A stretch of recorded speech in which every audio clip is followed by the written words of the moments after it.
भैरव चक्रर नियम अनुसार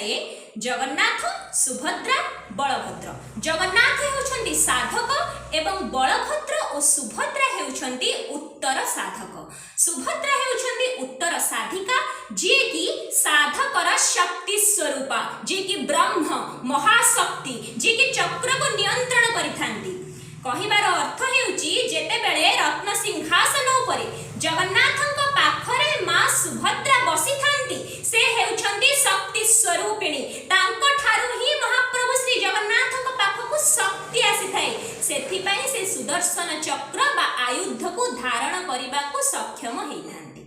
जेते बेले रथ यात्रा समय रे सुभद्रा भिन्न रथ रे चली जाउछंती जगन्नाथଙ୍କ ठारू विच्छिन्न हेई जाउछंती शक्ति मध्य महाप्रभु ठारू चली जाउची सेथि पई सुदर्शन जगन्नाथଙ୍କ रथ रे नुहे बरम मां सुभद्राଙ୍କ रथ रे जाई थांती अर्थात